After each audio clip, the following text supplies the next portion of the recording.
Anda kembali menyaksikan berita Semarang dan berikut kami hadirkan kembali informasi utama hari ini. 9 santriwati di Kecamatan Maus, Kabupaten Cilacap dicabuli guru mengaji selama 10 bulan terakhir.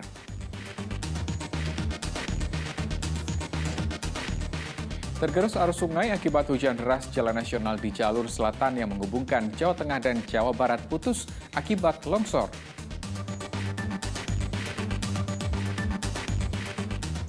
Pertanian urban bisa menjadi alternatif menjaga stabilitas pangan daerah perkotaan.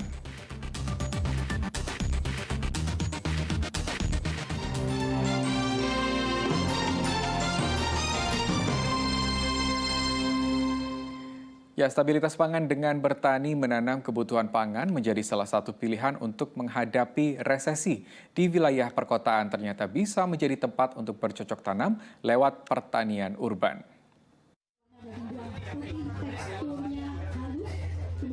Adanya panen melon dan penanaman bibit cabai dan bawang di Agro Purwosari Mijen, Kota Semarang menjadi bentuk acuan dalam menstabilkan pangan dengan pertanian mandiri. PLT Wali Kota Semarang melihat bercocok tanam bisa dilakukan di wilayah perkotaan. Pertanian urban dilihat menjadi potensi untuk memenuhi kebutuhan pangan Kota Semarang secara mandiri. Karena dari panen melon ini hasilnya tak kalah dengan daerah pedesaan, mulai dari kuantitas dan kualitas. Dinas Pertanian Kota Semarang juga telah mendorong setiap kelurahan untuk bergerak melakukan pertanian urban dalam skala kecil. Sosialisasi dan pelatihan ke berbagai lapisan masyarakat dinilai jadi cara efektif dalam memanfaatkan lahan untuk pertanian urban. Hulunya ini kan kita juga mesti jaga. Kalau kita juga tergantung dengan daerah lain, pastinya kita akan di nomor sekian kan untuk di daerah-daerah penghasil. Sehingga ini adalah juga upaya bagaimana kita menekan inflasi di hulunya. Jadi ada namanya tancap tani, itu ada tani ini adalah gerakan menanam untuk cabai dan bawang merah untuk menekan inflasi. Gerakan untuk pemberdayaan pertanian perkotaan sudah sangat luar biasa. Jadi nggak cuman di lingkup KT dan KWT, semua komponen masyarakat sudah bergerak. Karena ya upaya kita menebar virus di mana-mana, virus bertani maksud saya, itu di mana-mana dan luar biasa. Tadi Bu Wakil juga menceritakan bahwa di lingkup gereja, pesantren, kemudian sekolah ya, kita sudah masuk semua. Bertani mandiri di wilayah perkotaan bisa menjadi salah satu upaya untuk mengantisipasi ancaman resesi. Ali Muftagirin melaporkan dari Kota Semarang. Kita ke informasi lain, bunga bangkai tumbuh di pekarangan rumah warga Rembang. Warga sekitar berdatangan untuk melihat dari dekat tumbuhan yang dinamai bunga suwek itu. Bunga bangkai atau bunga suwek ditemukan tumbuh di pekarangan belakang rumah warga di Desa Sumberjo, Kecamatan Pamotan, Kabupaten Rembang. Tanaman ini ditemukan pemilik rumah saat akan membersihkan pekarangan rumah mereka. Selain mulai bertumbuh, bunga suwek juga mengeluarkan aroma tak sedap seperti daging busuk. Pemilik pekarangan mengatakan ini jadi kali pertama bunga bangkai tumbuh di area rumahnya. Ini kalau mekarnya baru tadi pagi, Mas. Semalam kan masih berupa kuncup gitu, terus tadi pagi istri waktu mau kasih makan ayam itu lihat bunga ini. Itu bunga apa itu, Mas? Saya googling sih bunga bangkai itu, Pak. Bunga bangkai. Baru pertama kali ini, Mas? Baru pertama kali ini saya lihat ya, baru pertama kali ini. Meski bukan termasuk kategori langka, kehadiran bunga suwek menarik perhatian warga. Meski masuk satu spesies dengan bunga bangkai raksasa, namun bau busuk yang dikeluarkan tidak sekuat kerabatnya. Bunga suwek memang kerap tumbuh di Pulau Jawa. Ciri khas tumbuhan suwek pada bagian yang menjulang ke atas atau mahkota bunga yang berbentuk seperti lonceng. Arif Nur melaporkan dari Kabupaten Rembang. Ya, dengan tangan kreatifnya, warga Batu Retno di Kabupaten Wonogiri mampu menyulap jantung pisang menjadi produk olahan bernilai ekonomis, yakni dendeng jantung pisang. Nah, olahan jantung pisang yang satu ini patut Anda coba bagi pecinta kuliner vegetarian. Bagi sebagian orang, jantung pisang mungkin hanya menjadi bagian yang tak terpakai.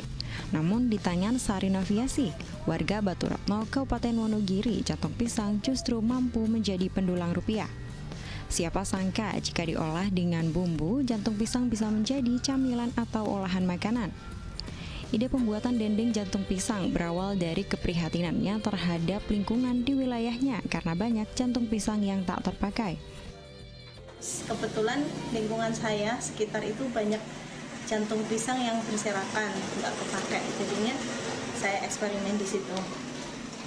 Untuk varian rasanya sendiri ada berapa? Ada 3. Berbekal pengetahuan dari internet, Sari Noviasih mencoba mengolah jantung pisang menjadi dendeng. Kreasi dendeng berbahan dasar jantung pisang pun menarik warga, terutama bagi para vegetarian. Rasa dendeng jantung pisang ternyata tak kalah dengan dendeng sapi. Perpaduan rempah-rempah membuat dendeng jantung pisang memiliki cita rasa yang khas. Saya lagi pengen bergaya hidup sehat, tidak mengurangi yang namanya daging merah. Jadi kalau jantung pisang itu kan lebih sehat, tapi rasanya tetap serasa makan daging sapi, padahal ini jantung pisang. Proses pembuatan dendeng jantung pisang terbilang sederhana. Jantung pisang terlebih dahulu dipisahkan dari kulitnya, lalu dihilangkan getahnya dengan direndam air cuka selama beberapa hari. Setelah dimarinasi dengan bumbu yang kaya akan rempah, dendeng di oven selama kurang lebih 20 menit hingga kering. Kini penjualan dendeng jantung pisang tak hanya di tanah air, tapi sudah sampai ke mancanegara. Tersedia 3 rasa dendeng jantung pisang, mulai dari original, wijen, dan manis pedas. 1 kilogram dendeng jantung pisang dibanderol Rp150.000. Heri Prasetyo melaporkan dari Kabupaten Wonogiri. Ya, mulai ramainya kirab budaya dan keagamaan ternyata membawa berkah bagi perajin ogoh-ogoh asal Kota Salatiga. Para perajin meraup omset hingga belasan juta rupiah dalam sebulan.